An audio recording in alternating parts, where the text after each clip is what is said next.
नमस्कार, फिर पैसा बोलता है में आपका स्वागत है। मैं आनंद श्रीनिवास।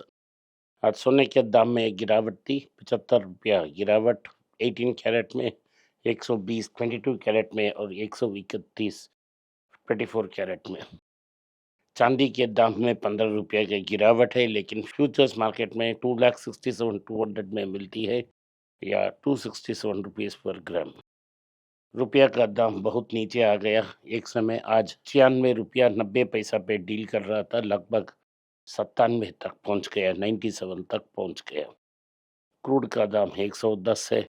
सुबह सुबह निफ्टी नेगेटिव में खुली, अब बिल्कुल फ्लैट है, 10 या 15 पॉइंट ऊपर है। एक समय 60 पॉइंट ऊपर थी, लेकिन नीचे गिरकर 15 पॉइंट प्लस है। अभी ट्रेड की अंत आने वाली है, तो मार्केट नीचे गिर सकती है, तो फ्लैट थोड़ा नीचे क्लोज हो सकती है। बैंक निफ्टी भी नेगेटिव है, लेकिन रुपया पे निरंतर प्रेशर ये इंडिकेट करती है कि मार्केट कहीं भी नहीं जाने वाली है। आज की मुख्य खबर में आज जाइडस लाइफ साइंसेस सुबह 7% ऊपर थी, क्योंकि 1100 करोड़ की बाईबैक अनाउंस कर रही थी और उन्होंने एक अमेरिकन ऑन्कोलॉजी कंपनी को भी कंसिडर कर लिया है। तंगमेल लगभग 2.9, Natco pharma 2.7, Karnataka bank 2.6, Tata steel -2.6, Muthoot finance -1.6, Tata motor commercial vehicle -1.5, Kalyan jewellers -1.3, IDFC bank -1.2 नीचे थी। तो रुपये ने एक रिकॉर्ड लो कर ली है, 96.90। ये सिक्स्थ सेशन है जहां रुपया गिर रही है।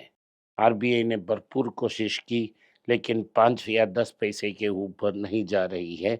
9680 से लेके 9090 तक डाल रही है।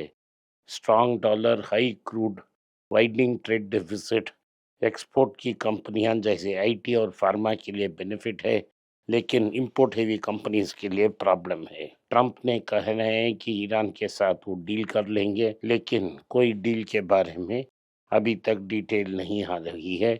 ईरान ने कह दिया है कि कोई सरेंडर नहीं पॉसिबल है, तो क्रूड की प्राइसेस और ऊपर जा सकती है। अमेरिका में इन्फ्लेशन की प्रेशर है, इसीलिए 30 ईयर बॉन्ड यील्ड 2007 के बाद सबसे हाई पोजीशन में पहुंच गई है, 5.19। तो 10 ईयर यील्ड भी ऊपर है, 4.6 से लेके 4.7 तक आ रही है। तो इससे क्या होगा कि प्रेशर बढ़ती है, अमेरिका में स्टॉक भी नीचे आ रही है।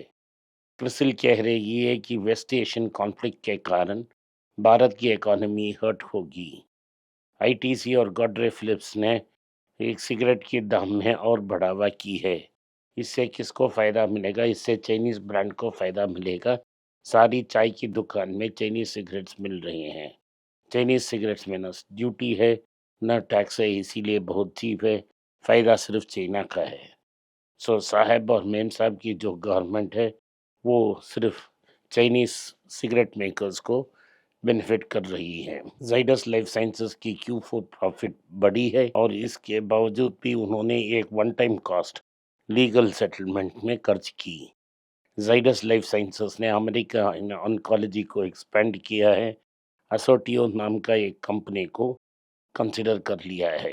कर्नाटका बैंक में बहुत अच्छी खबर है, प्रॉफिट 62% ऊपर है।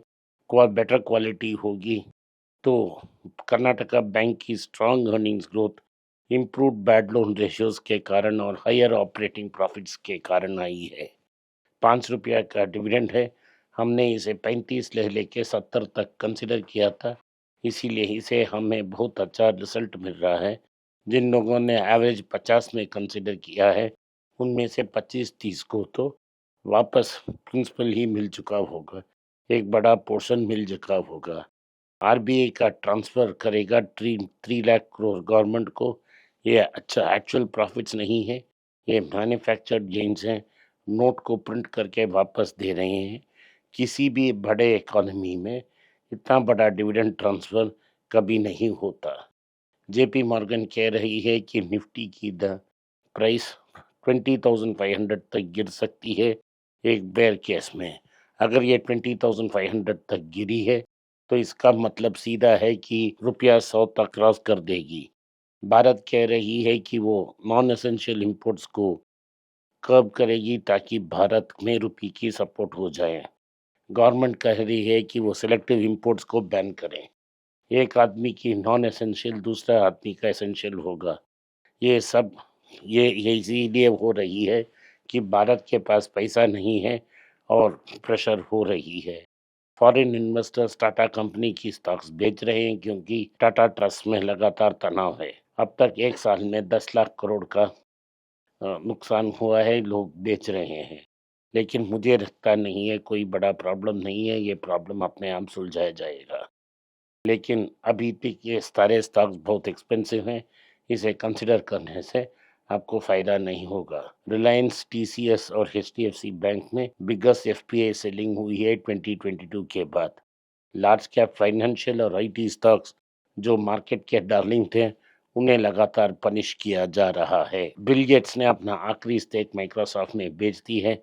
इसके साथ बिल गेट्स और माइक्रोसॉफ्ट के बीच कोई कनेक्शन नहीं रहेगा। नितिन कामत ने कह रहे हैं कि लोग ने कर्ज लेकर ट्रेड हो रहे हैं, ये मार्जिन ट्रेडिंग है। जब मार्केट वायलेंटली मूव होगा तो प्रेशर और ज़्यादा होगा। मिड कैप और स्मॉल कैप स्टॉक्स में हायर वोलेटिलिटी होगा क्योंकि लिवरेज पोजीशन इसी में ज़्यादा है। टाटा स्टील की यूके आर्म ने अमेरिकन गवर्नमेंट से एक एक्सेप्शन मिल ली है यूएस स्टील टैरिफ्स के लिए, ताकि वो एक्सपोर्ट कर सकें। तो दूसरी चीज़ ये है कि असम ने कहा है कि एक टाउनशिप बनाने थे टाटा सेमीकंडक्टर प्लांट के नीचे के आसपास, लेकिन ट्राइबल लोगों की प्रेशर से ये प्लान को शेल्व किया गया है।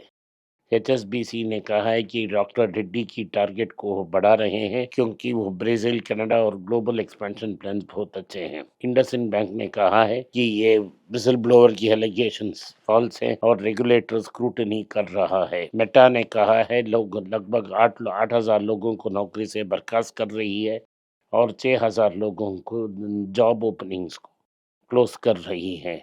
कि बैंक्स कह रहे हैं कि वो लोन्स अगेंस्ट म्यूचुअल फंड्स को एक्सपेंड कर रहे हैं टू टारगेट यंग इन्वेस्टर्स। ये बहुत रिस्की लोन हुए क्योंकि मार्केट निरंतर गिर रही है। अगर आपने लोन लिया और म्यूचुअल फंड की एनएवी ड्रॉप होती है तो बैंक रूथलेसली आपकी म्यूचुअल फंड को बेच देगी। बीएसई कह रही है वो विप्रो को निफ्टी 50 में रिप्लेस कर सकती है। ये बीएसई की शेयर है। तो एक्सिस कैपिटल ये कह रही है बीएसई निफ्टी 50 को एंटर कर रही है और विप्रो को बाहर निकलना पड़ेगा। इससे क्या होगा कि हेवी पैसिव फंड्स विप्रो को बेचेंगे और बीएसई को कंसिडर करेंगे। म्यूचुअल फंड्स कह रहे हैं कि वो आईटी एक्सपोजर को कट कर रहे हैं और ये 8 ईयर लो के पास है, इसीलिए आईटी स्टॉक्स बहुत चीप हो रहे हैं। बजाज ऑटो ने कहा है कि केटीएम को उन्होंने एबिटा पॉजिटिव किया है आफ्टर रिस्ट्रक्चरिंग। ये सक्सेसफुल केटीएम की रिकवरी बजाज ऑटो की प्रीमियम मोटरसाइकिल को ग्लोबली स्ट्रेंथन करेगी। इंडिया की अनऑर्गेनाइज सेक्टर में राइजिंग स्ट्रेस और वीक प्रोडक्टिविटी की प्रॉब्लम है। आज के लिए इतना ही। आपने इस पॉडकास्ट को सुना, इसके लिए मैं आपका आभारी हूँ। अगर आपको ये वीडियो पसंद आई तो इस वीडियो को अपने दोस्त और रिश्तेदार के पास भेजें और उन्हें देखने की आग्रह करें। नमस्कार, धन्यवाद, जय हिंद। अगर आप मुझसे संपर्क करना चाहते हैं, नीचे दिए गए ईमेल में मेल भेजें। मेरी टीम आपके साथ संपर्क करेगी और मदद भी करेगी।